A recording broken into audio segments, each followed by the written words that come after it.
Los orígenes del universo. En la cosmología moderna, el origen del universo es el instante en que surgió toda la materia y la energía que existe actualmente en el universo como consecuencia de una gran expansión. Según científicos, el origen del universo sería 13.730 millones de años. En la década de 1930, el astrónomo Edwin Hubble confirma que el universo se estaba expandiendo. El sacerdote Georges Lemaître lo confirma basado en las ecuaciones de Albert Einstein y en la teoría de la relatividad general. El Big Bang. Esta teoría surgió de la observación del alejamiento de una galaxia respecto a la nuestra como si hubiera sido repelida. Según los científicos, la materia estaba comprimida en una masa densa y caliente a tan solo unos pocos milímetros de distancia. Una onda expansiva masiva permitió que toda la energía y la materia se dividieran. El universo se expandió con una velocidad incomprensible desde su origen del tamaño de un guijarro. La expansión a continuación, pero mucho más despacio.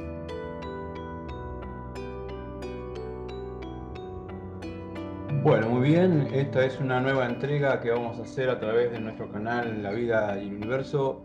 Quiero agradecer a todos por compartir este momento con nosotros.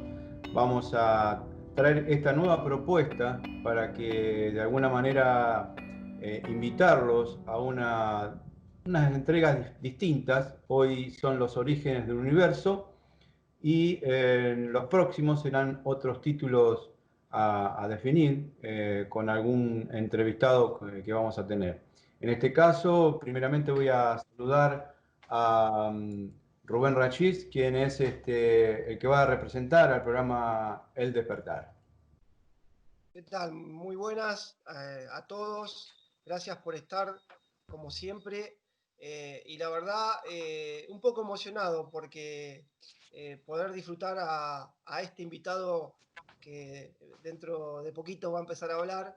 Vamos a tratar de sacarle todo el jugo posible, así que con ganas de arrancar ya. Muy buenas tardes, Juan Alberto Ramaldo. Gracias por compartir este momento y por haber aceptado esta propuesta nueva. Buenas tardes, doctor Juan Alberto. Buenas tardes, Fabián. Buenas tardes. A la audiencia. Estén todos recibiendo la gracia del Padre. De un Padre que tiene que ver con esto del universo, ¿no? Porque estamos hablando del Sol. Rubén, para vos también un gran abrazo y para todos los integrantes del grupo de la vida en el universo. Muy bien, gracias a vos, gracias a Rubén porque están compartiendo este momento para llevarle a muchas personas un material que tal vez para muchos es muy, muy difícil. Pero previamente que nos gustaría que nos hables un poquito del origen del universo, hacer una breve o gran introducción, como vos quieras, como eso manejalo vos, Juan. Y después nosotros te haríamos algunas preguntas, ¿te parece? Sí, habría que ver algunas cosas primarias, ¿no? Porque vamos a hablar del origen del universo. O sea, está hablando de un universo o el concepto es que hay solo un universo. Lo primero que tenemos que ver, según lo que yo pienso, obviamente, que está sujeto a todas las críticas y disidencias que se le pueda ocurrir, estamos en el marco de un espacio infinito. Y si estamos en el infinito, obviamente, si hablamos universo, estamos hablando de un espacio determinado. Entonces quiere decir que en principio parecería ser que debería haber más de un infinito, perdón, más de un universo en la infinitud del tiempo y del espacio. Entonces, la segunda cosa que tenemos que analizar es, porque una cosa es decir, como se estuvieron refiriendo recién, a la teoría del Big Bang, y la cosa es cómo aparece el Big Bang, ¿no? Porque se tiene generación espontánea. En el universo infinito, nada tiene generación espontánea. El universo todo es vida. Cada cosa que nosotros vemos, imaginamos, porque otras cosas no las vemos, intuimos respecto del cosmos, respecto de los distintos universos, es que no existe nada que no tenga vida. O sea, que todo es vida. Y digo esto porque van a ver cuál es, según mis conceptos, el origen del universo. Decía Hermes Trismegisto que como es arriba es abajo, es decir, que como es en el macrocosmos es en el microcosmos. Y yo pregunto, en el microcosmos, que somos nosotros, ¿cómo se produce la generación? ¿Cómo se genera nueva vida o una nueva reestructuración de la materia que establece un nuevo ciclo vital con un óvulo y un espermatozoide, ¿no? El aspecto femenino, que es el óvulo, el aspecto masculino, que es el espermatozoide. Si eso es así en el microcosmos, debería ser así en el macrocosmos. Entonces, cerremos la cabeza y vayamos para adelante. Imaginemos un agujero negro. ¿Qué es un agujero negro? Un agujero negro es un centro de alta condensación de materia obviamente de energía, que es capaz de atrapar galaxias enteras en ese espacio que ocupa el agujero negro. Ese agujero negro, en el marco del desarrollo evolutivo de la vida, lo que está planteando es un cambio dimensional de todos aquellos seres, entre comillas, que ha atrapado dentro de sí. Llámese galaxia, planeta, sistema solar, lo que fuese. Ese agujero negro está ahí. Pero resulta que hay una cuestión elemental en materia de desarrollo vital. Que queda muerto ahí. No puede quedar muerto porque la muerte no existe. Resulta que, supongamos que del sol manásico se emite un espermatozoide cósmico. El agujero negro sería el óvulo y la emisión del espermatozoide estaría destinado a concebirlo, a inseminarlo. ¿Cómo es esto? ¿Quiénes son los que llevan las genéticas de distintas galaxias de un punto a otro? Los cometas. Cuando un cometa impacta en un agujero negro, se produce, al igual que lo que se produce en el óvulo y el espermatozoide, toda una generación vital de desarrollo que culmina con la explosión explosión, y si vamos al caso del ser humano, esa explosión aparece con nueva forma de vida, ¿no? Acá, en el cosmos, este espermatozoide cósmico que se llama cometa y que lleva genética de otra galaxia, impacta en el agujero negro, genera una revolución interna que termina con una explosión del agujero negro, que es lo que los científicos hablan de la teoría del Big Bang, ¿no? Que explota. Yo lo que quería acá es llegar a la conclusión, a explicar que el Big Bang no es de generación espontánea, es una generación que es concepción vital. Fue concebido un óvulo a partir de un espermatozoide y generó, por ley de generación, un universo. Un universo. No el universo. Un universo. Perdona que te ponga, ese perdona Juan, sí. que te interrumpa un cachito para pasar un poco en limpio lo que venís desarrollando.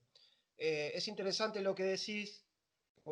Bueno, nuestra ciencia se basa en lo empírico y a veces en teorías. Y lo que no pueden comprobar, ¿cómo que lo descartan? Basado en lo que vos decís, ¿no? Y trasladado a un microcosmos, el macrocosmos, microcosmos. Tomemos el cuerpo de una mujer cuando es fecundada. Yo Perdón, recuerdo, ¿podés hablar un poquito más fuerte que te escucho mal? sí, me voy a acercar un poquito más al micrófono. Lo que decías, y para pasar un poquito en limpio, traducir, nuestra ciencia habla desde lo empírico y lo que puede comprobar, ¿no? Lo que no puede comprobar a veces medio como que lo desecha. Y yo tratando de llevar desde lo empírico, cuando vos hablabas de Hermes Trismegisto, como es arriba hacia abajo, y de lo macro a lo micro, encaja perfectamente lo que estás diciendo. Por ejemplo, cuando una mujer es fecundada, yo recuerdo de biología, que dicen que el espermatozoide, cuando llega al óvulo, provoca una explosión química. Ahí es donde nace el ser, ¿no? Tranquilamente, Y que vos estás se diciendo, divide por mitosis. claro, pero enseguida se me reflejó esa imagen, la explosión. Y es lo mismo que encaja perfectamente lo que estás describiendo vos. Un cometa fecunda, no sé, un cuerpo celeste y provoca una explosión también, ¿no? Una explosión, una generación, un cambio químico, ¿no? No sé si es un cambio químico. Yo no lo puedo valorar en los términos de la ciencia que manejamos nosotros. Estás hablando de una estructura científica que nosotros desconocemos. Lo que sí conocemos es qué es lo que es un agujero negro y sabemos qué es lo que es un cometa. Sabemos que vinculados los dos se produce por ley de generación toda una revolución que modifica la estructura interna del óvulo cósmico que se llama agujero negro, mezclándose la genética de uno con el de otro y generando. ¿Qué es lo que genera? Genera un universo por explosión que se expande, obviamente. Podés imaginar lo que es la expansión para formar un universo. ¿De qué? De materia y de energía. Es como si, digamos, rompiéramos una piedra y le hiciéramos pedacitos, ¿eh? Que con la explosión se distribuye por todos lados, para que tengamos una imagen mental. Lógicamente, eso está a altísimas temperaturas, porque es una emanación de energía terrible. En ese expandirse de los distintos módulos de energía y de materia, se van produciendo por centrifugación el enfriamiento de la parte externa, digamos. Y esa centrifugación hace que mientras la parte externa se enfría, las partes internas tienden a pegarse de alguna manera contra las paredes de ese cuerpo que se está enfriando. Y de ahí, y este arranque nada más, que después vamos a hablar si querés, que los planetas son huecos. Nuestra Tierra es hueca. Es hueca como consecuencia de esa generación a vida en ese núcleo de materia y de energía que por centrifugación se fue abriendo hacia las paredes. Planeta.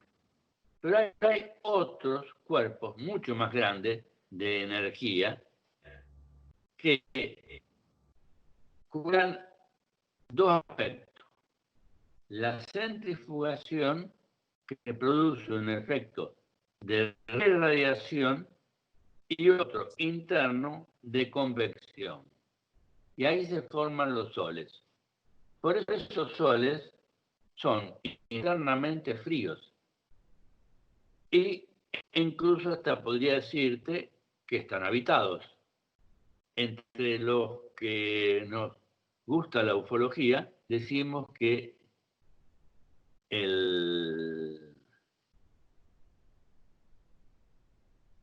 los seres de séptima dimensión están radicados en el Sol y que de ahí emiten todo su trabajo hacia los distintos vectores del sistema. En ese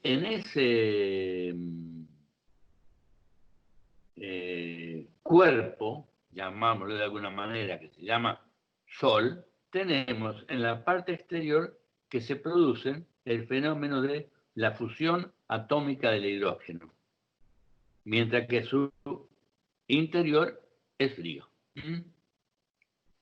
Es el efecto que se produce de la radiación y de la convección.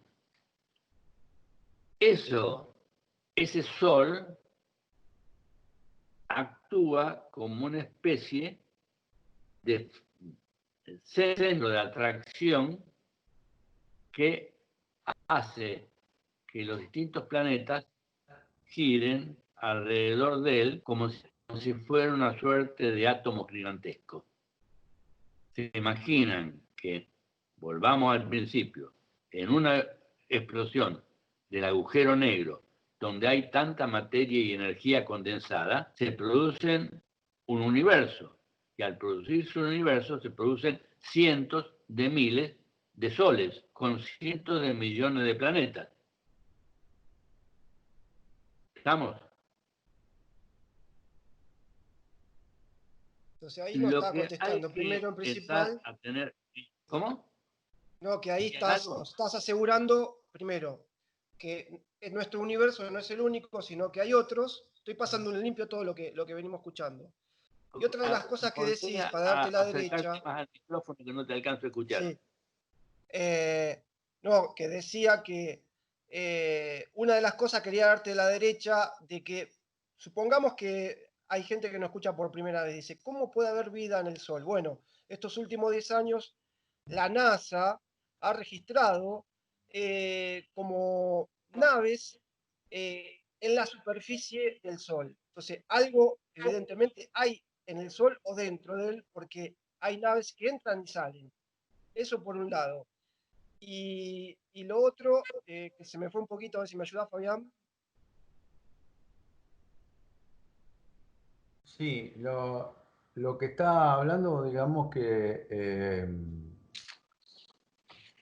perdón, estoy manejando todo el teclado y tengo que ir de un punto a otro. Lo principal es como hasta ahora venimos viendo que la teoría de Big Bang es prácticamente lo que ha comentado recién Juan Alberto. Entonces, creo que está, digamos, entre comillas, acertada en gran parte del relato que nos está haciendo. Y a su vez, como sol manásico, es la fuente principal de toda la creación, digamos, de los distintos universos, porque no existe un solo universo, por lo que entendí hasta ahora, entonces. Es más, te diría, y ya entramos a hablar de una cuestión un poco esotérica, que yo sigo insistiendo que todo el universo es vida, ¿no? Y que como es en el microcosmos, es en el macrocosmos. Y quiere decir que en el macrocosmos habría una formación que podríamos llamarla el ser macrocósmico. Hay un ser microcósmico. Habría un ser macrocósmico. El ser macrocósmico que los estudiosos del universo vital llaman Poimandres, que está formado por 150.000 millones de universos. Y es uno. ¿Y por qué? Porque es infinito. Lo que nosotros tenemos que tener puesto en la cabeza es que el concepto de infinito que nosotros manejamos siempre es lineal. Salgamos de ese pensamiento lineal, porque el infinito no se extiende como un plano hacia los costados, sino que es volumétrico. Se extiende en todos los sentidos, y no solo en todos los sentidos mirándolo desde el punto de vista de la matemática euclidiana, sino en todos los sentidos en términos de evolución. Porque si decimos que todo tiene vida en distintos grados de evolución, ¿no es así? Puede ser que sea todo uniforme. Entonces, cuando estás hablando de distintos grados de evolución, también vas a hablar de distintos planos dimensionales, donde se conjugan distintos grados de estadios de la evolución. Cuando volvamos al principio, arranquemos de un átomo cualquiera, o un grupito de átomos que forman una molécula.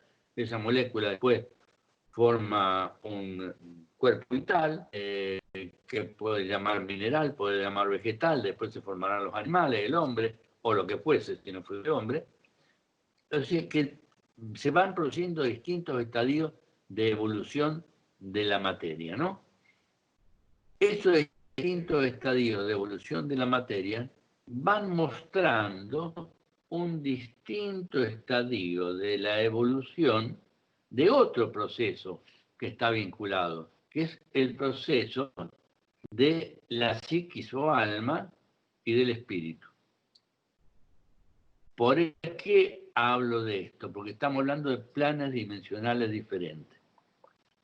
Nosotros acostumbramos a mirar y decimos, estamos mirando, miro una persona. No, lo que está viendo es un cuerpo físico, no está viendo una persona.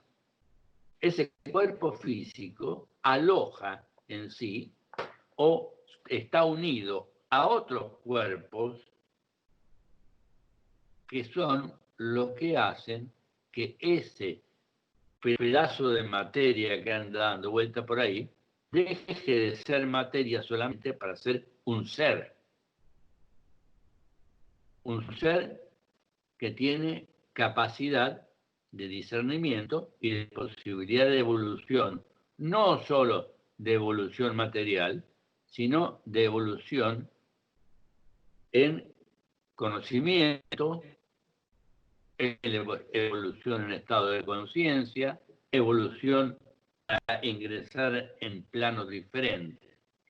Entonces, ese ser en algún momento en algún momento de su estado de evolución, va a llegar a constituir un ser de alguna manera que podríamos decir que evolutivamente es superior.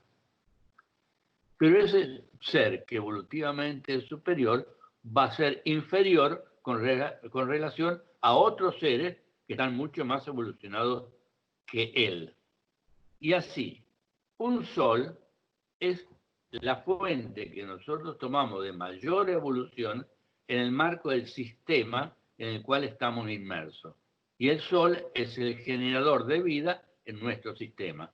Pero el sol no es el único. El sol es un grado de evolución que llega a un estado de conciencia, de generación, pero que tiene por encima de él otras estructuras jerárquicas, como sería el Sol central de la galaxia.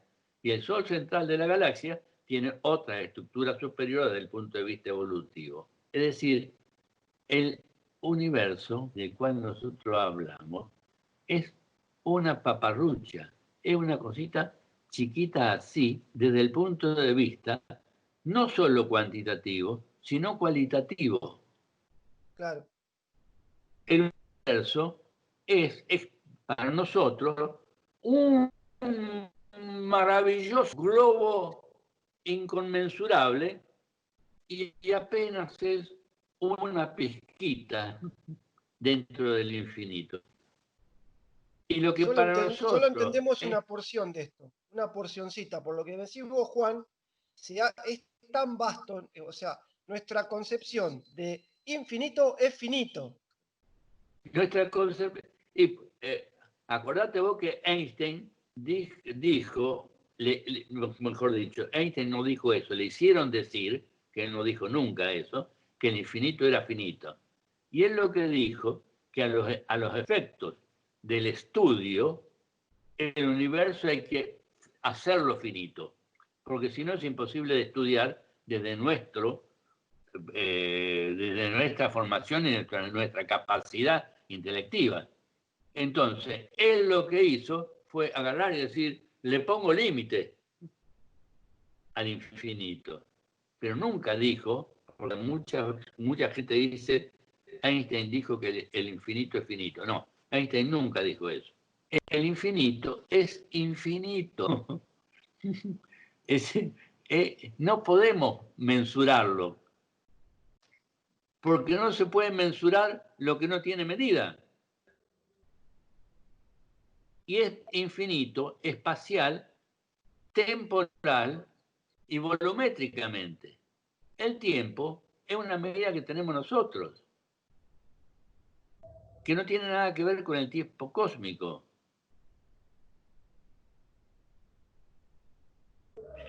Nosotros decimos que en los ciclos cósmicos de esta porción del universo se hace por ciclos septenarios. Son 4 ciclos de 700 millones de años. A su vez, cada ciclo de 700 millones de años se divide en 7 ciclos de 100 millones de años. Pero 100 millones, todos esos años, no son años como los medimos nosotros. Son años en una medida totalmente diferenciada de la nuestra.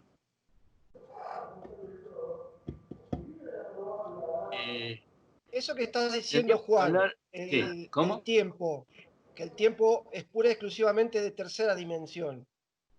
Nosotros ahora, no sé si nuestra percepción cambió o es un poco en la rutina que vivimos, eso de que en tercera dimensión solo existe el tiempo, que nuestro planeta esté pasando a una cuarta dimensión. ¿Es real lo que estamos sintiendo, que el tiempo ya no es el mismo que antes? Seguro que es así.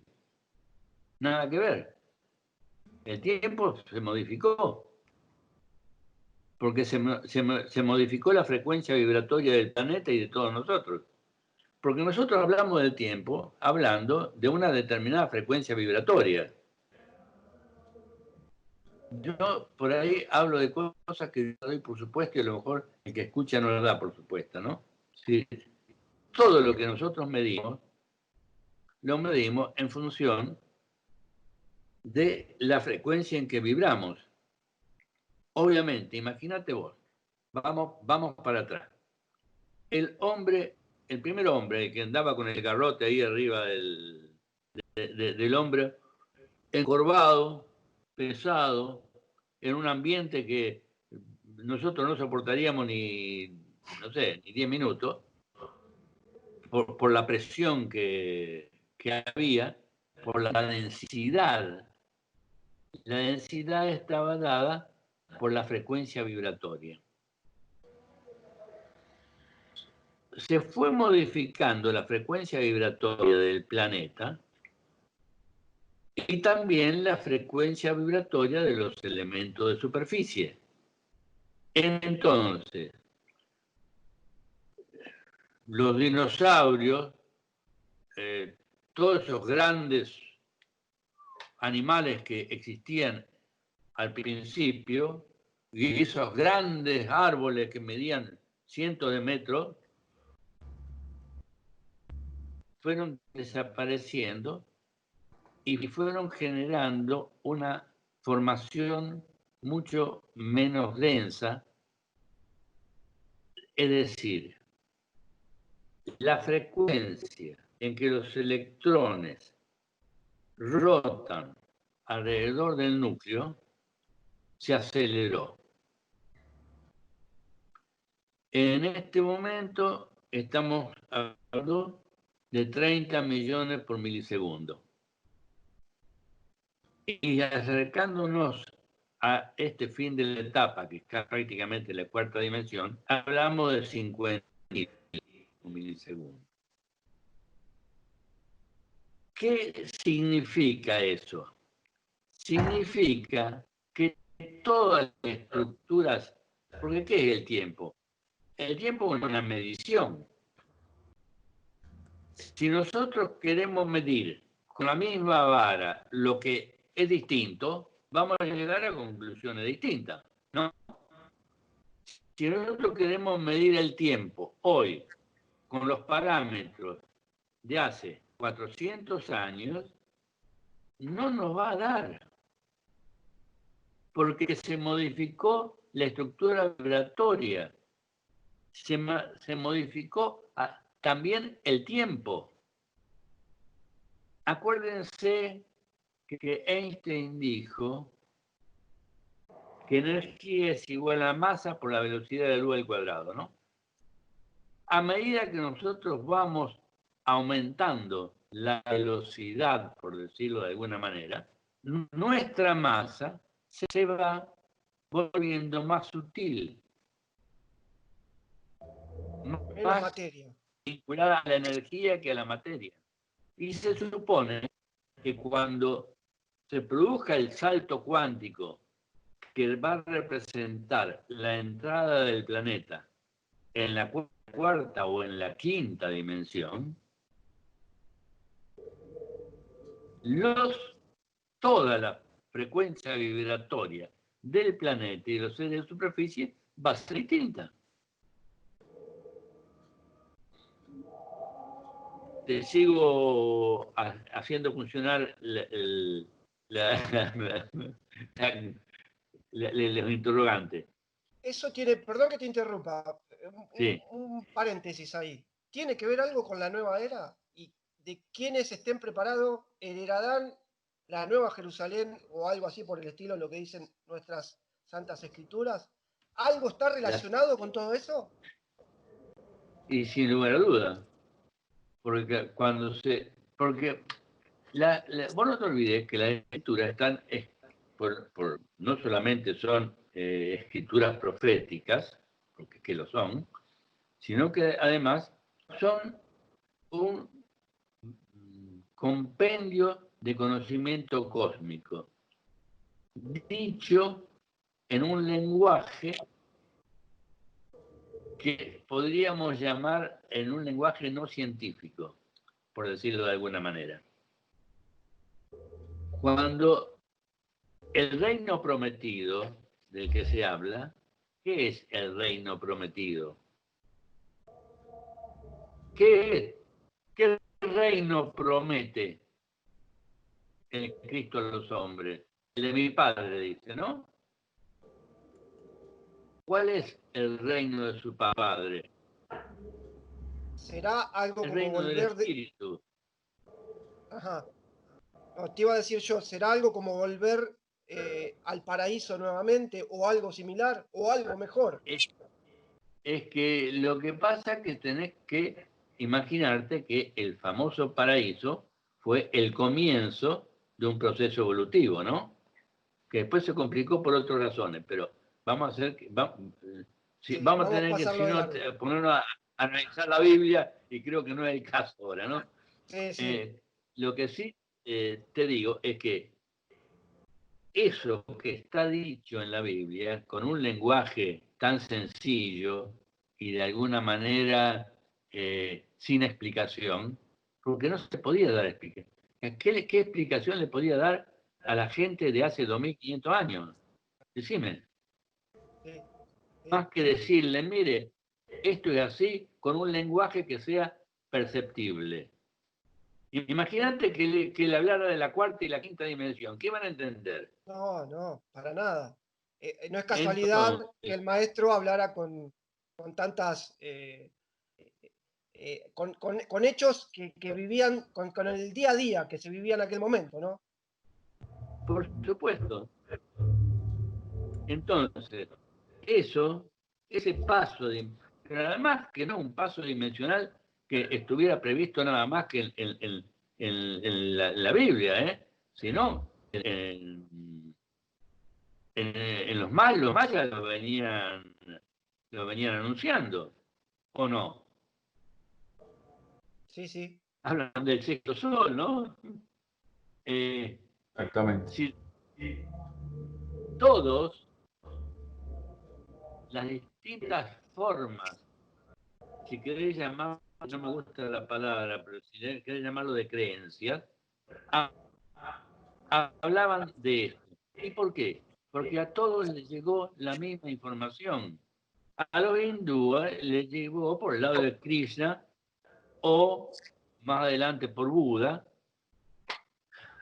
A los americanos porque sacó a Kulkan, a quien vos se te ocurra. En el Medio Oriente, ponelo Elohim, Moisés, Cristo, qué sé yo, busque, Alá, fíjate vos que hasta, nombré a ley y me acordé, que en el Medio Oriente tenías los judíos que hablaban de Elohim, los persas que hablaban de Eloá y los árabes que hablaban de Alá. ¿No es muy cercana la cacofonía? Son muy parecidas, son iguales. Te digo, sí, lo que pasa que a nosotros nos gusta creer que lo que pensamos somos los únicos, los verdaderos, y que el resto son toda una manga de infelices que no saben lo que dicen y que hay que eliminarlos porque son brutos o porque son apóstatas. Yo te digo, a mí me lo han dicho una vez, con esto que yo te digo a vos, de que una de las leyes es la ley de evolución. Yo dije en una conferencia que si es así, y si esa ley la impuso Dios evoluciona. Si no, se estaría contradiciendo a sí mismo. Claro, está hablando de él mismo también.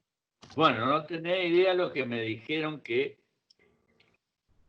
todo me dijeron, que era una apóstata un poco más. Y bueno, pero es lo que... Podré estar equivocado, pero es lo que pienso.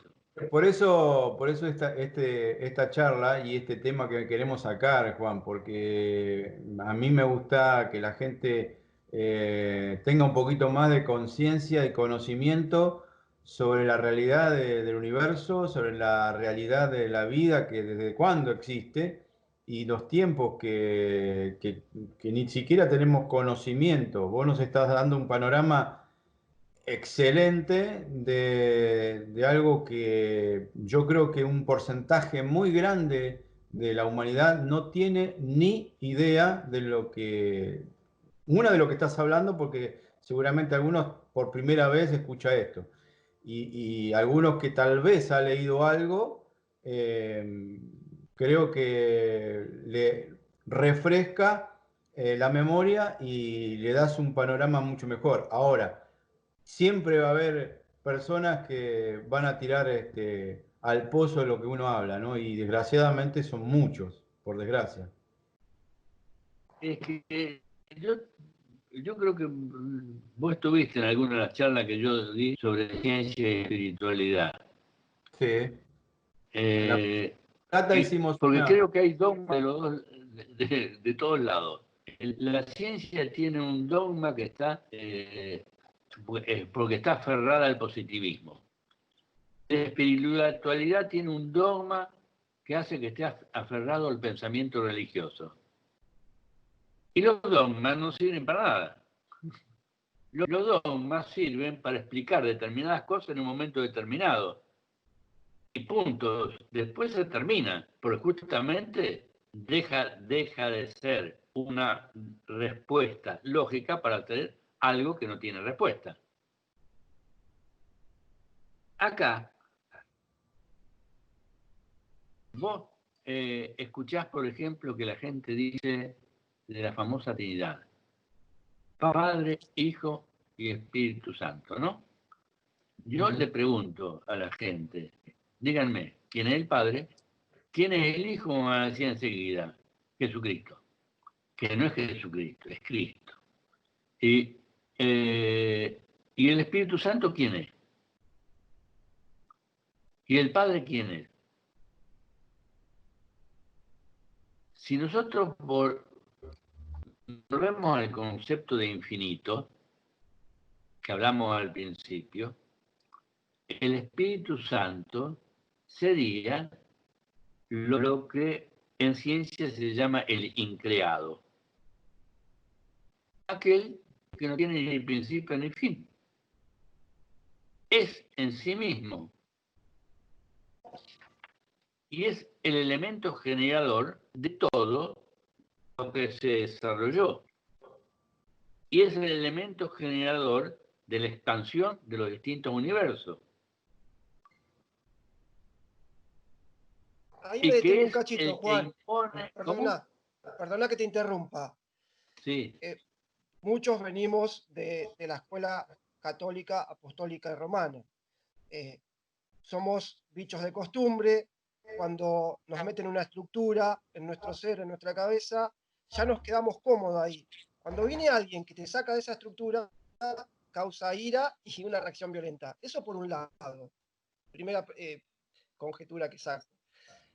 Lo que mencionabas recién con Padre, Hijo y Espíritu Santo, yo lo aprendí así en católico, apostólico romano, dice jardín primaria y secundaria. ¿Qué está primero? ¿Está mal el orden entonces? ¿Es primero el Espíritu Santo, luego el Padre y luego el Hijo? Es una pregunta que te hago. Te diría que sí, y tenés razón, porque el Espíritu Santo no tiene origen y es el origen de todo, por decirlo de alguna manera. El Padre es una emanación del Espíritu Santo, del Creador, del que genera por ley de generación, y que genera universos, genera galaxias, genera todo lo que se te puede ocurrir, y que transmite a sus generados la capacidad de generar. Lo que Hermes Trismegisto hablaba de la ley del género, porque género no es el sexo, género es generación, es creación. Entonces, el Padre, ¿quién es el Padre? El Padre es el creador hacia acá, digamos. ¿Quién es nuestro Padre? Nuestro Padre es el que genera en nuestro sistema. ¿Y quién es el que genera en nuestro sistema? El Sol.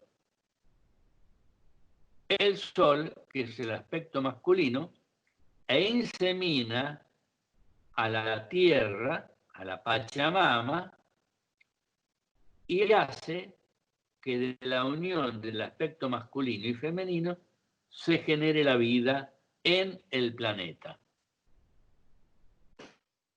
Si vos te pones a mirar para afuera y vos ves que están creciendo los yuyos, por ejemplo, o las plantitas o lo que vos quieras, y vos decís, ah, la semilla, el agua, la tierra, pero se está olvidando un elemento, que es el verdadero elemento generador. Porque vos podés tener tierra, agua y semilla, y si no tenés la luz del sol, no genera nada. El sol insemina a la tierra y generan entre los dos la vida de superficie. Ese es el Padre nuestro. Acordate del Padre nuestro. Mateo 6 dice, Padre nuestro, y después dice, Padre de los cielos. No dice Padre nuestro que está en los cielos, como dice Padre nuestro, Padre de los cielos. El Padre nuestro es el sol, el Padre de los cielos. ¿Por qué los cielos? Claro. Está hablando de otra Porque está entidad. hablando de los distintos cielos que tienen que ver con las distintas dimensiones. Cada cielo es la expresión más alta energética de cada dimensión. Nosotros estamos en la tercera dimensión, pero Él es Padre no solo de la primera, la segunda y la tercera, es Padre de la cuarta dimensión, que es una de las dimensiones angélicas, de la quinta dimensión, que es una de las dimensiones espirituales, la sexta dimensión, que es la dimensión seráfica, y la séptima dimensión, que es la dimensión de los tronos. Estamos hablando de ese Padre. ¿Y el Cristo es hijo unigénito de quién? ¿De ese Padre? No. El Cristo es la expresión manifiesta del Espíritu Santo. Por eso es una misma cosa con el Espíritu y por eso es una misma cosa con el Padre. Porque el Padre también es una emanación del Espíritu Santo. Lo contiene. Pero al final empezamos hablando del universo y estamos terminando. Es importante también hablar de algo, otra cosa. Juan, es Eso es lo lindo que hablar de tiene algo el muy libro vasto. cuando hablas de cosmogonía y de filosofía cósmica, que te vas para cualquier lado. Sí, dale, te escucho. No, que te decía que es lindo arrancar de algo vasto y un poco, no digo sin emotividad, y cuando uno se acerca a lo que nosotros experimentamos, a lo que medianamente conocemos, te mueve las fibras. Y eso es lo lindo. Una cosa hablar de algo frío, de los planetas, del cosmos, pero cuando se empieza a hablar del Padre, las fibras vibran. Sí, pero también se le tienen que mover las fibras. Hablas de otros hermanos que normalmente la gente no ve. De aquellos que vienen custodiándonos desde hace miles de años y que tienen un grado evolutivo muchísimo más alto que nosotros, que son el resultado de miles de millones de años de evolución, que aceptan las leyes cósmicas, que respetan nuestro libre albedrío, pese a que realmente están muy amargados de nosotros por las cosas que hacemos, y que tienen, sin embargo, la esperanza de que modifiquemos nuestra conducta, pero no para bien de ellos, sino para que nosotros podamos alcanzar el grado de evolución suficiente para entrar en ese salto cualitativo que es el cambio dimensional, sin que se produzca el caos, sin que se produzca la destrucción de gran parte de la humanidad. Ellos se sacrifican, viajan desde años luz de distancia para responder a lo que organiza la confraternidad cósmica y estar con nosotros. ¿Qué nos piden a cambio? Nada.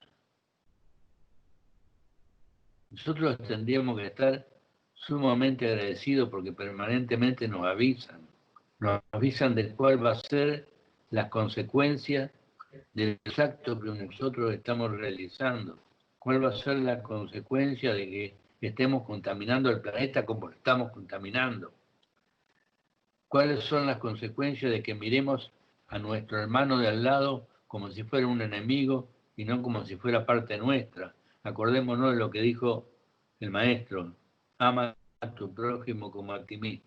Y cuando dijo eso, lo que quiso decir es que lo tenés que amar porque es parte tuya. Vos no podrías ser sin el otro, ni yo tampoco, ni ninguno de nosotros podríamos ser sin el otro. Entonces, eso es lo que ellos permanentemente están insistiendo y permanentemente están advirtiéndonos de las consecuencias que puede llegar a traer mantener esta conducta deleteria que tenemos, de destrucción y destructiva totalmente. Esos seres también hay que tenerlos en cuenta cuando hablamos del amor.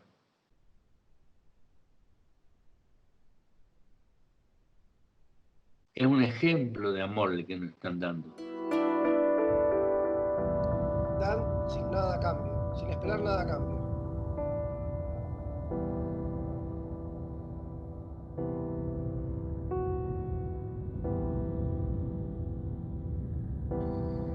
Bien, seguimos, hemos hecho una pequeña pausa, vamos a ¿Le puedo hacer continuar. mención a Juan de lo que decía cuando habla de que todo tiene vida, de que todo evoluciona? Justo casual, porque sin querer, Juan, fuiste tocando todas las preguntas que está bueno, fuiste contestándolas casi todas.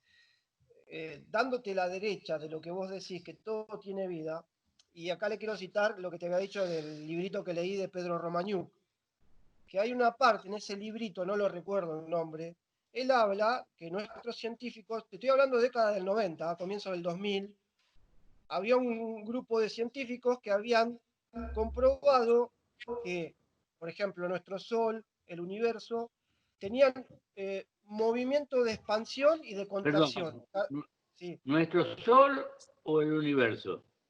Nuestro Sol, parte del universo, ellos se habían dado cuenta que hacía como un movimiento de contracción y expansión, como si fuera un movimiento Sí. de dístole y diástole. Y diástole, sí.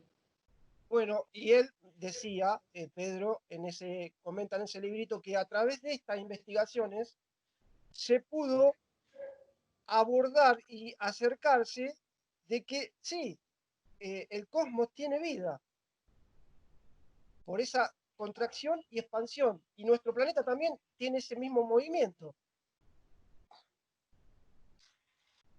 Todo en el cosmos tiene vida. Sí, yo no logro imaginar algo que no tenga vida.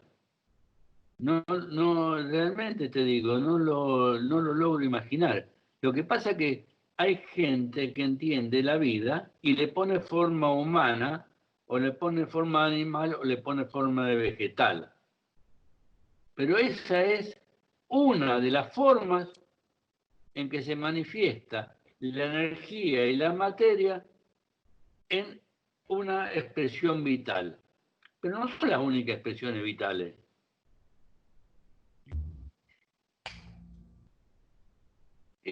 Todo el mundo está acostumbrado a manejarse con el mundo de las formas. Y entonces, como está acostumbrado a manejarse con el mundo de las formas, quiere ver la vida de una forma determinada. Y en lo personal, no veo la vida así. La vida la veo en generación, desarrollo, expansión y evolución. Esa gente que ve la vida de esa manera es la misma que lleva a creer que cuando se produce la muerte, como nosotros le llamamos, se terminó el ciclo, porque identifica la vida con la forma. Entonces, la forma material se terminó, ¡pah! Listo, se acabó la vida. No es así.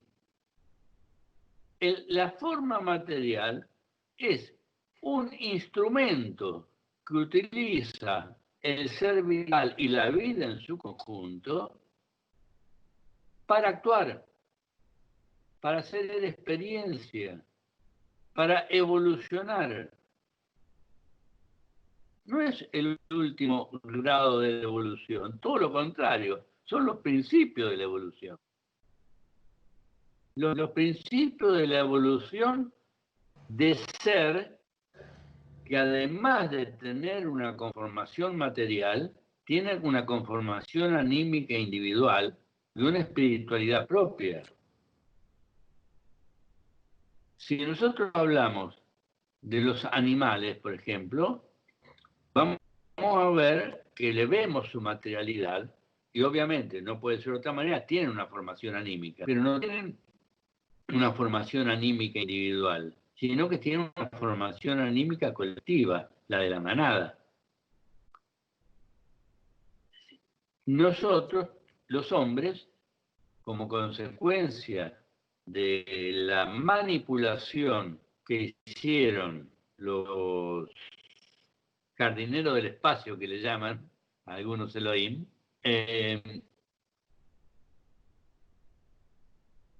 tenemos una espiritualidad propia, un yo soy, un yo propio, individual, una formación anímica personal, una formación anímica personal generada por una emanación de ese ser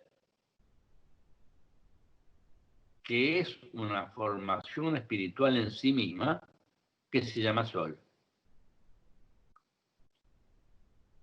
Esa formación energética se radica en el ser, en lo que se llama el átomo nous.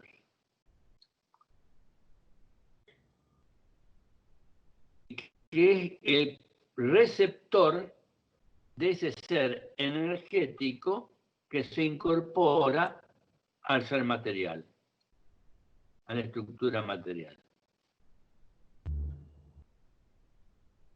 Como es arriba, es abajo.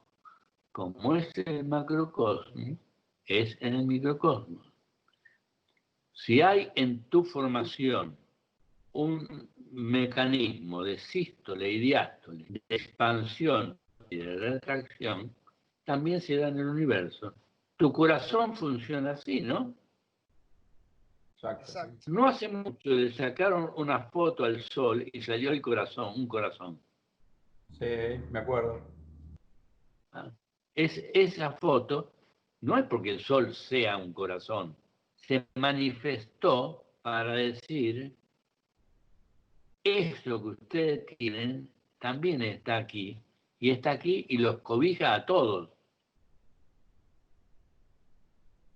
Entonces, estos ¿Por jardineros qué? nos sacaron de lo colectivo para ser individual, alojando esa chispa divina. ¿Dónde se aloja esa chispa divina? ¿En el corazón? No te escucho bien, Vuelvo a Rubén. repetir, Juan. Entonces, estos jardineros nos sacaron de nuestro conjunto que nos movíamos en manada, ponele, y nos dieron individualidad, alojando esa chispa divina en el corazón. ¿Querés que te explique cómo fue? Sí,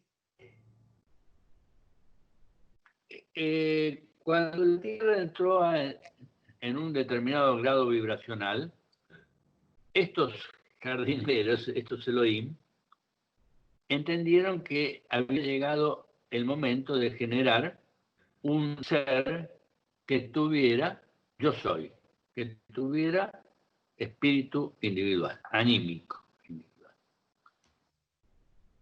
Empezaron trabajando con los delfines, pero las manipulaciones genéticas que le hacían los destruían, así que lo dejaron. Y hasta que encontraron una especie de ser acuático, un dinosaurio acuático, que se llamaba la serpiente emplumada. Había dos tipos de serpiente emplumada. La serpiente, lo que le llamaba la serpiente emplumada plateada y la serpiente emplumada dorada. Sobre las dos se hicieron experiencias genéticas, pero de una que tenía menor capacidad evolutiva, se desarrolló el gorila, el mono grandote, el gorila. Y de la otra, de la serpiente emplumada dorada, salió un ser hermafrodita. Como la serpiente emplumada tenía los dos sexos, también se le desarrolló al ser que estaban formando. ¿Y que tenía la columna vertebral externa? Bueno, hicieron muchas transformaciones genéticas hasta que lograron que se parara, digamos, que se transformara en un ser erecto, y después le dividieron los sexos a los efectos de que pudiera tener mejor capacidad de reproducción. Ese trabajo que hicieron los jardineros del espacio, como te digo, creo que es la forma más linda, más lírica de reflejarlo. Obviamente que todo eso se hace por una decisión del padre, ¿no? Ninguno trabaja porque se le ocurre, sino que es parte del trabajo de desarrollo y gestación. Entonces se decidió otorgarle el espíritu individual como emanación solar. Esa emanación solar se introdujo en el cuerpo y se hizo el yo soy. ¿Qué significó eso? Significó que a ese cuerpo material, que como todos los otros cuerpos tiene un cuerpo etérico que lo rodea, que hace el intercambio energético exterior e interior, se le incorporara otro cuerpo, que es el cuerpo astral o cuerpo álmico, y otro cuerpo, que es el cuerpo espiritual, y que de alguna manera lo vincula con el Padre. No sé si estoy explicándome. No, sí, está clarísimo. ¿Qué tiempo le llevó a estos jardineros del espacio hacer esta genética con este dinosaurio acuático? Porque Miles de esto, años. claro, o Lo sea, que no, pasa es no fue en que un día. vos no computes el tiempo con nuestra vida limitada. Nosotros, es decir, analizamos con la vida material limitada que tenemos, que hoy por hoy puede llegar a 80 años, 80 y algo, pero que además antes eran 30, 40, ¿no? Es decir, olvídate del tiempo manejado con la limitación de nuestro cuerpo material. Esos seres no tienen tiempo. No tienen tiempo. Entonces, hablar de miles de años para ellos es como hablar de un día, dos, nosotros.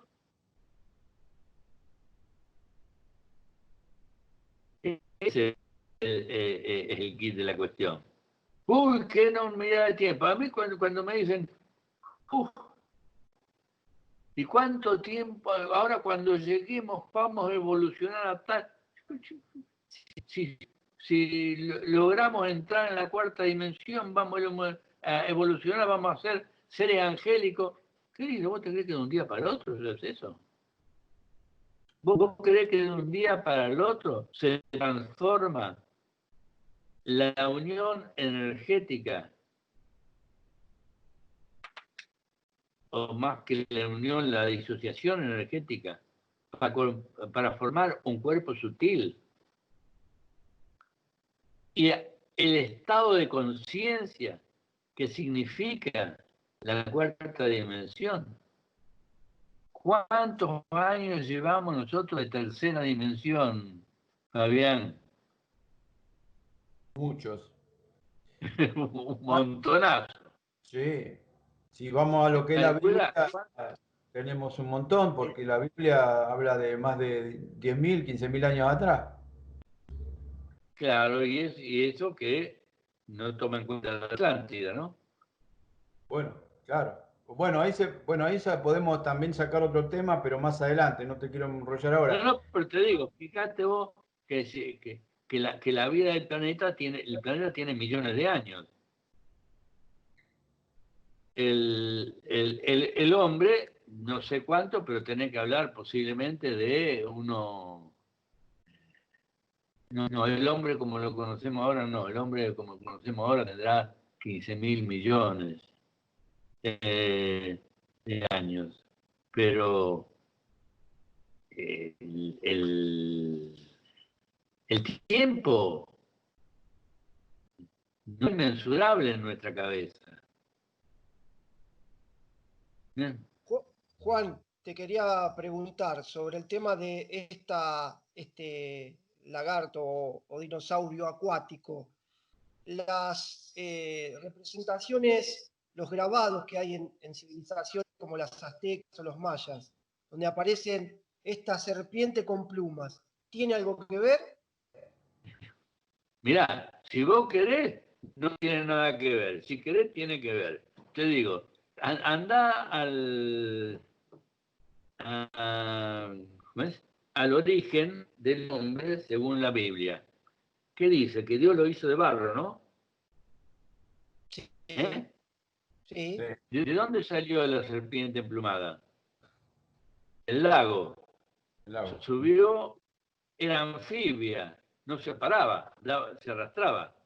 ¿Se arrastraba por dónde? Por el barro. El barro. exacto. Después dijo, lo hizo, que fue, los Elohim lo hicieron, lo pararon. Y después dijo, Dios de una costilla de Adán le sacó a Eva. ¿Y qué fue lo que hicieron los Elohim? Dividieron los sexos. De ser hermafrodita lo transformaron en masculino y femenino. Pero como nosotros somos machistas, y los que lo escribieron debe haber sido hombre. ¿Desde cuándo viene, no? El primero fue el hombre y después le sacaron una costilla para hacer a la mina que lo va a seguir después durante toda su vida. Ahora, fíjate vos cómo se da. Andá a los mayas. Los mayas tenían su dios, era Kukulcán. Kukulcán, ¿eh? Sí, Era una serpiente emplumada. Y si vos vas a Quetzalcóatl, en los aztecas, vas a ver en los grabados una cabeza de víbora, de la cual de su boca sale una persona, una cara, que es que de esa serpiente nació el hombre. Los aztecas estaban acá en América. Los que escribieron las escrituras estaban en Medio Oriente. ¿Me podés explicar por qué las conclusiones son similares? Claro. Claro. Sí, yo creo que ahí un poco la historia, un poco nos han, de alguna manera, nos han educado para olvidar esa cultura, como que no recordarlo porque es como que reconocerían el inicio de todo esto. Yo creo que ahí hay un factor de temor de saber la verdad también, ¿no? Un poco que han... Lo que pasa, Fabián, es que no quieren reconocer que Dios está en todas las cosas. Le parece a los postulantes de la religión clásica que decir lo que estamos diciendo es denostar a Dios, cuando en realidad es elevarlo. Es decir, como decía Einstein, Dios no juega a los dados. No juega a los dados. Hace lo que tiene que hacer. Entonces, lo hace del modo que es posible hacerlo, para no generar una distorsión en la armonía del sistema. Claro, el equilibrio. Lo podía hacer de otra manera, pero no.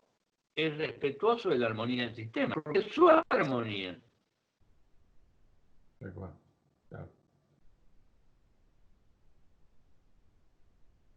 Hablando de los mayas, otra pregunta me surge. Cuando se dice, según distintos libros que uno lea, que cuando llegaron los españoles, bueno, vinieron, como decía Fabián, no por casualidad a hacer desaparecer todo ese conocimiento, consciente o inconscientemente, ¿no? Se dice que cuando llegaron a Puertas para hacerlos pelota a los mayas, no encontraron a nadie. ¿Cómo? Que cuando los españoles llegaron para hacer pelota a los mayas, no encontraron a nadie. Estaba deshabitado. ¿Dónde fueron a parar esa civilización? ¿Los rescataron estos hermanos que los custodian?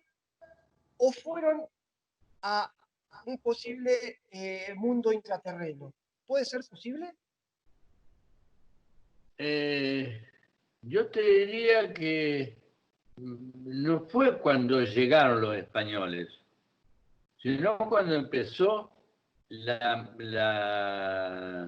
exterminio de los españoles hacia los mayas, que prácticamente de un día, como quien dice, de un día para el otro desaparecieron. Y sí, fueron a parar a la ciudad intraterrena, porque vos no te olvides que ya allí habían estado los sabios atlantes, cuando incluso antes de la destrucción de la Atlántida, cuando ya se preveía que algún cataclismo de esa naturaleza iba a pasar, los sabios atlantes, los que se llevaban el conocimiento y la ley, algunos fueron para Egipto y otros fueron para América Central. Y llevaron su conocimiento a los mayas. Y entonces los mayas tenían un conocimiento cósmico muy grande y tenían el conocimiento de la existencia de los lugares intraterrenos, porque además tenían comunicación entre los intraterrenos y los extraterrenos justamente por esa intervención que tuvieron los sabios atlantes. Ahí que desaparecieron. Pero no se lo podríamos decir que se lo tragó la Tierra. Juan, y entonces las aberturas polares, ¿tiene algo que ver con esto o es otra cosa la abertura polar? Las aberturas polares son los lugares por donde fluye la energía de la Tierra hueca. Los bordes de las aberturas son los que por donde atraviesa el eje magnético de la Tierra. Porque el eje físico de la Tierra va de vacío a vacío. Una línea que va de la nada, digamos, que es el centro del agujero que está en el polo norte, al centro del agujero que va del polo sur.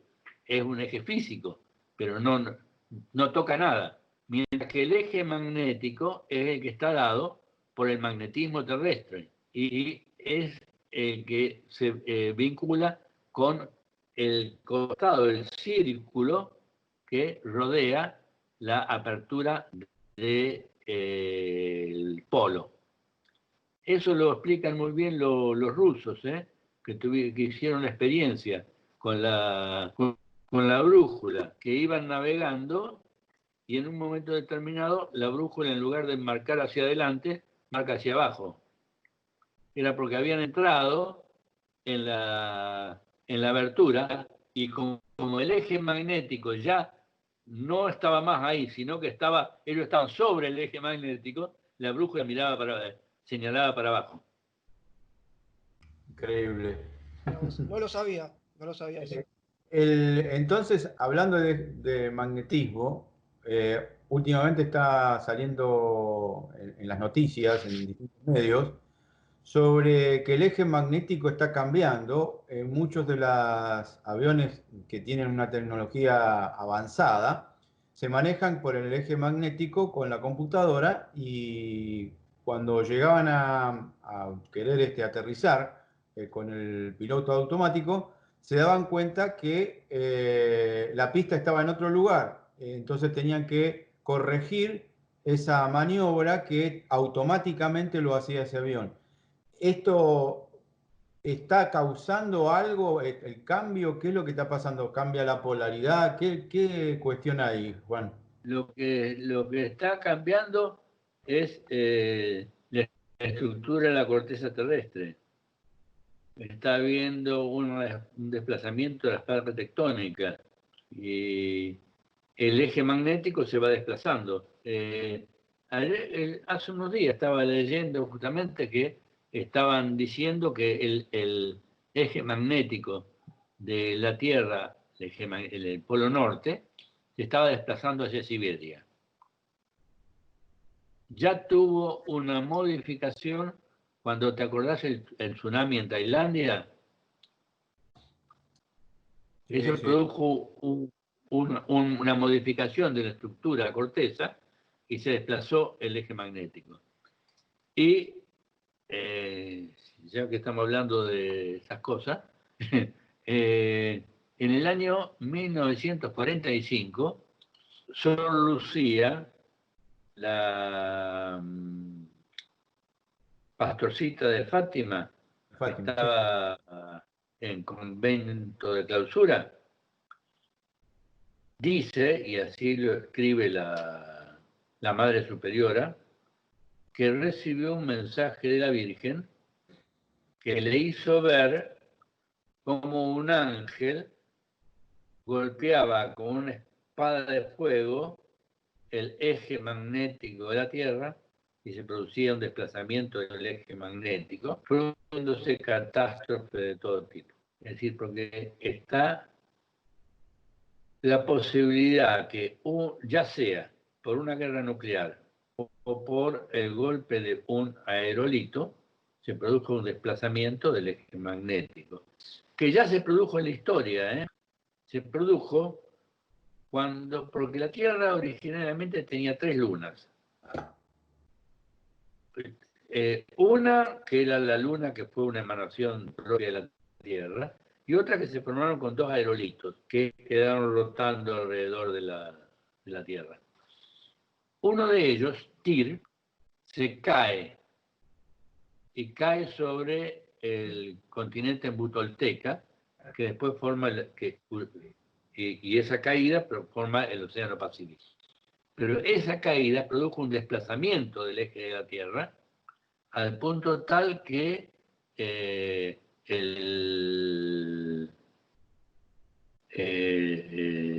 lo que antes eran desiertos se transformaron en los polos y los polos se transformaron en lo que es, por ejemplo, el lago Titicaca, toda esa zona, porque hubo un giro de más de 45 grados en el eje terrestre. Y no es una cosa nueva que se vaya a producir una modificación del eje terrestre, ¿eh? Correcto. Y esto Eso es lo del podría... impacto. Perdón, Sí, Fabián. dale vos, Rubén. Lo que Dale vos. dice Juan, de esa luna que impactó en el Pacífico, bueno, no, está comprobado que es una gran fosa el Pacífico. Tiene que ver quizás Sí, con este. es que esa caída produjo una modificación también en la estructura del eje terrestre. Sí, y apareció ese océano que antes no existía, porque lo que existía en ese momento era lo que se llamaba la Pangea, era una masa, digamos, de superficie que rodeaba la Tierra. Y eso hizo que emergieran las aguas en esa zona. También, al día, si querés, podemos hablar de lo que fue la historia de la Tierra, ¿no? Con el continente Mutolteca, el continente Siam, la Lemuria, la Lemuria, la Atlántida, porque todo el mundo se piensa que todo apareció ahora, ¿viste? No apareció ahora. Tiene un montonazo de años y pasaron cosas de todo tipo. ¿Y en la Atlántida se desaparece por otra caída de un asteroide o de la otra luna? De la otra luna. Una fue Tir, otra la que cae en Atlántida y la tercera la que para mantener el eje, porque si no esa caída podría producir un desequilibrio de la gran flauta, se armó lo que se llama la luna negra. Los hermanos extraterrestres armaron la luna negra para equilibrar el magnetismo.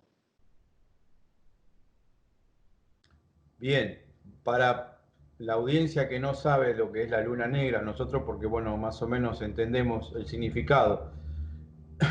¿Esta luna negra está visible o no es visible? No, no se ve. Bien. Es una, ¿cómo te puedo decir? Hace como un 8 que rodea la Tierra y la Luna y equilibra ese. Es una nave en realidad, por decirlo de Lleva alguna manera.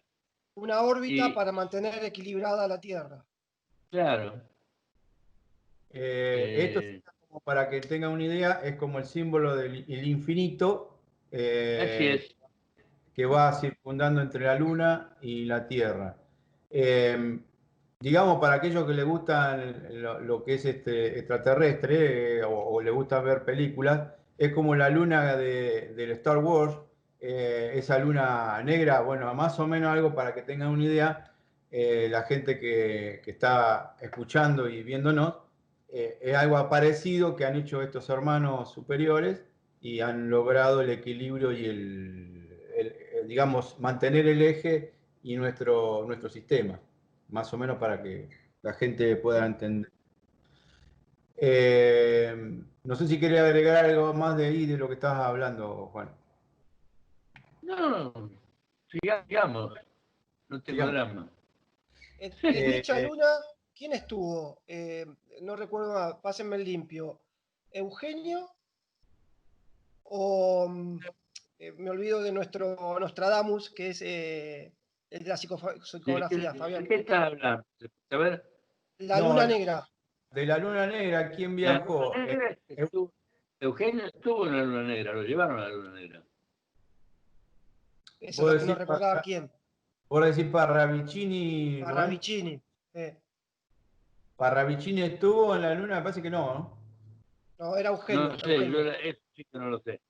Eugenio sí. No, él en algunos de los textos que se leen de él y algunos libros que han surgido, y también a través de Romagnoux, que se sabe porque es uno de los discípulos, él dijo que había sido llevado en una nave, pero no recuerdo que haya ido a la Luna.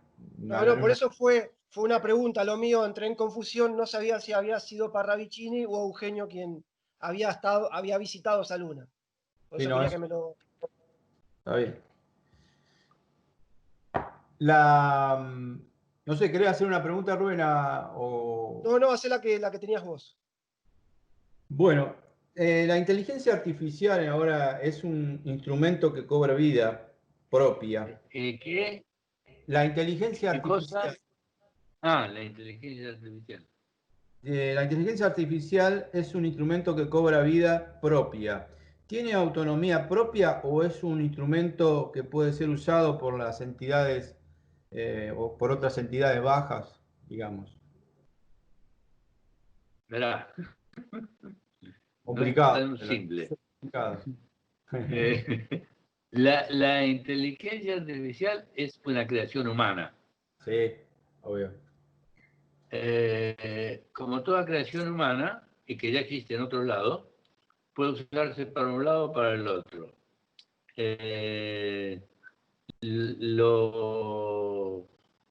Lo que puede suceder es que hace que la tentación haga que el hombre la use mal. Igual que usó mal en el planeta Malona a antimateria y hizo que explotara el planeta. Y no te extrañe que se use mal acá. Los hermanos tuvieron que medio anularle a la máquina de Dios, como le decía, para evitar que pasara una catástrofe similar en la Tierra. Lo que sucede con la inteligencia artificial es que, ¿vos viste los grises?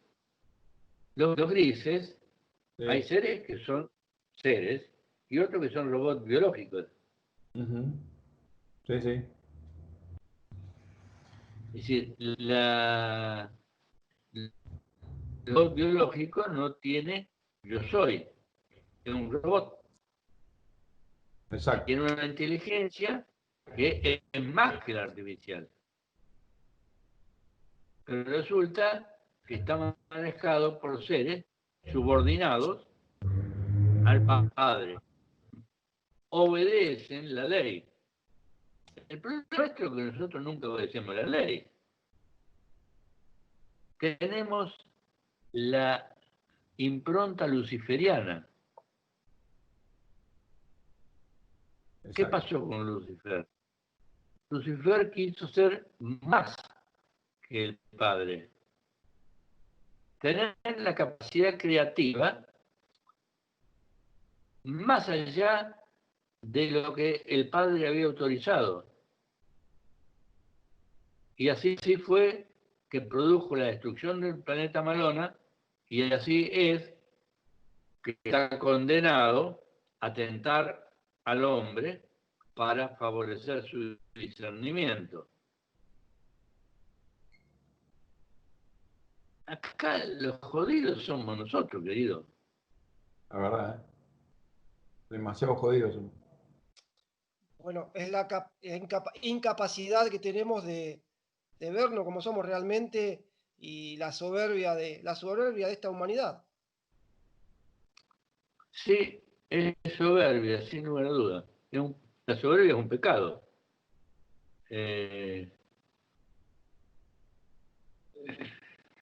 Y la humildad es un don. Si el hombre fuera humilde, estaría en absoluta armonía con el universo. Más humildad que la que nos muestran nuestros hermanos mayores, esos seres cósmicos que nos andan dando vueltas todos los días por encima nuestro. Son humildísimos, Claro. respetuosos al mango. Es decir, lo único que no van a poder soportar, y que ya lo dijeron, y que no van a respetar ahí nuestro libre albedrío ni por casualidad, es cuando nuestras actitudes pongan en peligro la existencia misma del planeta.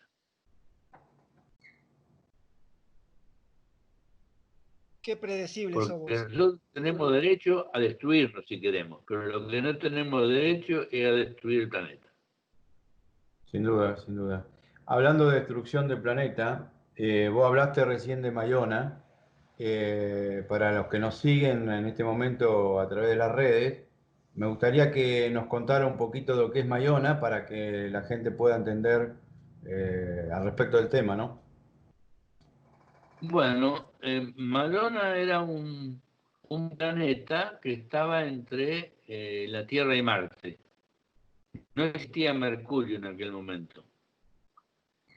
Y que el ser que lo dirigía, que dirigía a la humanidad que estaba radicada en Malona, era el arcángel Lucifer,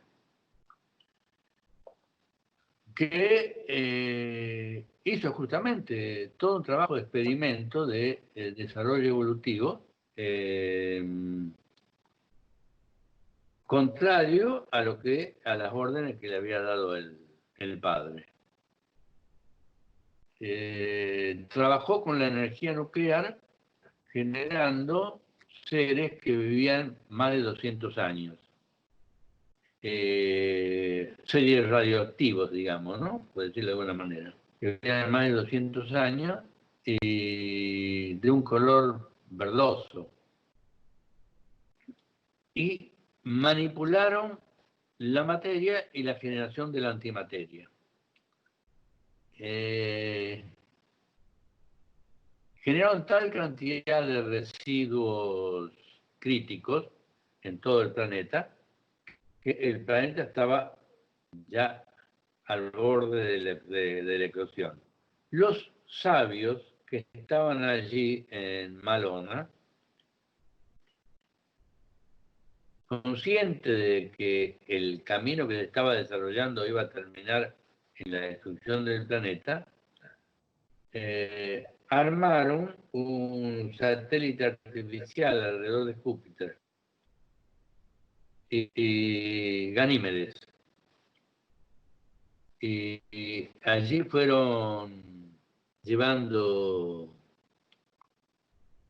armando una nueva civilización. Sobre esto ha escrito Giuseppe Ibrahim, José Rociano, mi preparación para Ganímedes,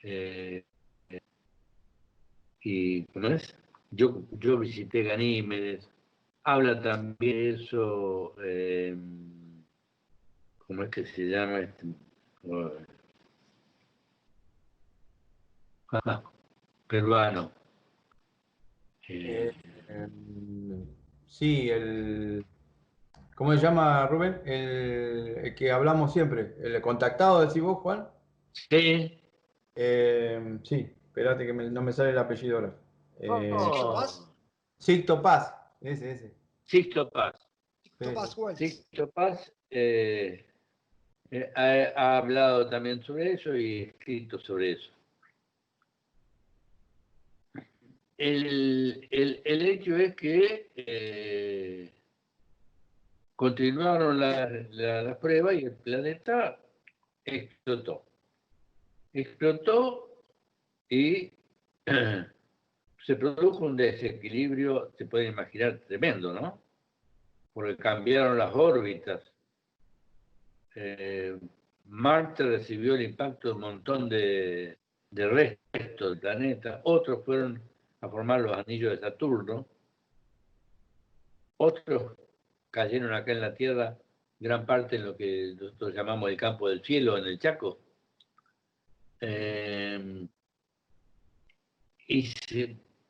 Lógicamente, un desplazamiento de las órbitas. Para equilibrar ese desplazamiento de órbitas, el Sol produjo una emanación y creó a Mercurio, de modo tal de equilibrar la dinámica celeste alrededor de la órbita del Sol. La Tierra fue acercándose a lo que es la órbita de Malona. Es más, te diría que hoy por hoy está prácticamente en la misma órbita. Y por casualidad, el hombre está a punto de querer hacer lo mismo que se hizo en aquel planeta ahora autodestruido. Sale una pregunta. ¿Tenemos el mismo karma? ¿Significa esto? No, lo que tenemos es que gran parte de los seres de Malona que lograron escapar vinieron a la Tierra y fueron ellos. Bueno, acá se armó pero es una pelea grande entre las fuerzas angélicas, pero eso viene para charlarlo en otro momento. Pero lo cierto es que vieron esa parte bíblica que dice: los hijos de los dioses se fijaron con los hijos de los hombres. Sí. Bueno, en realidad eran los seres de Malona que vinieron y, aunque lo tenían prohibido, no podían unirse a los seres femeninos de la Tierra, no solo por la distinta estructura genética que tenían, sino por el distinto grado evolutivo, porque la genética también tiene que ver con la evolución, ¿no?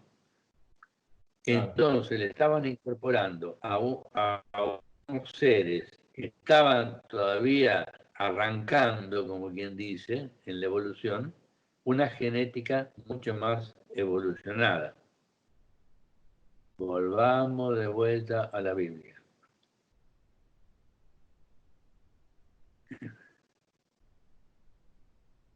¿El pecado original cuál es? El pecado original es que Adán y Eva comieron de la manzana del árbol de la vida, del bien y del mal. El conocimiento. Exacto. El pecado original acá fue eso: engendrar seres que iban a tener una estructura genética que no se compadecía con el momento, digamos, por decirlo de alguna manera. Claro, la Entonces, unión de dos vibraciones.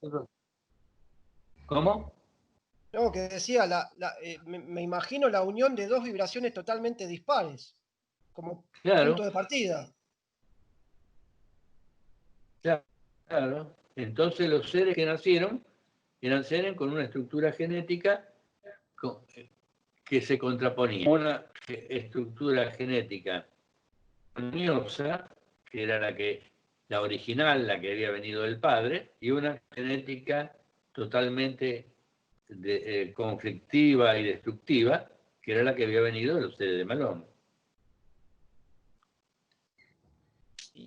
Esto está relatado, este contacto, Juan. Esto le costó a Lucifer, que tiene que quedar en la tierra,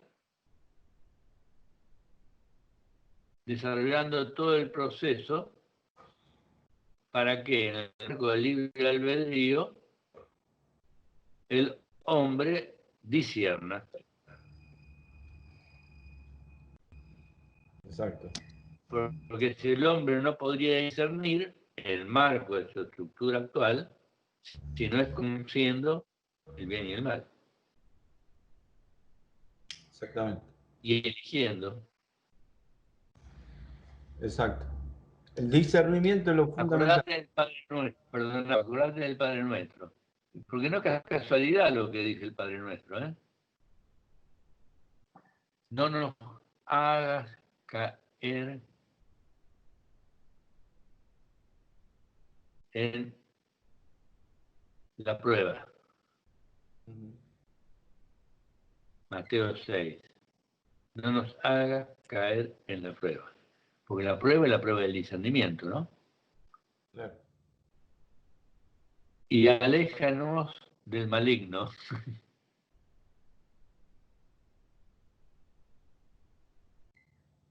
Terrible.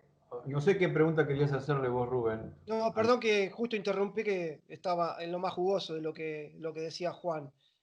No, para dar un poco testimonio de este contacto con estos seres, de la llegada de estos ángeles caídos, está descrito en el libro de Ezequiel. ¿Es así? Sí, y también en el libro de Enoch. Claro, en el libro de Enoch.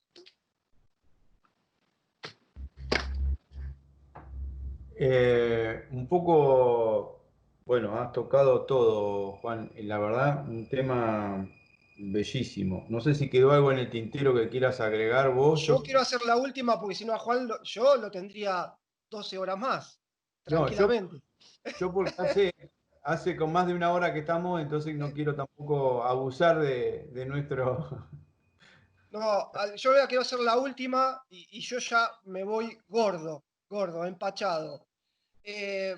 Hablábamos un poco de la soberbia del hombre y cómo se asemeja un poco a estos ángeles caídos, ¿no? Esa soberbia de manipular cosas que por ahí uno no está preparado. Y hablo de la energía nuclear, hablábamos de la inteligencia artificial, y con esto hago la última pregunta. El tema clonación, donde el hombre juega a ser Dios.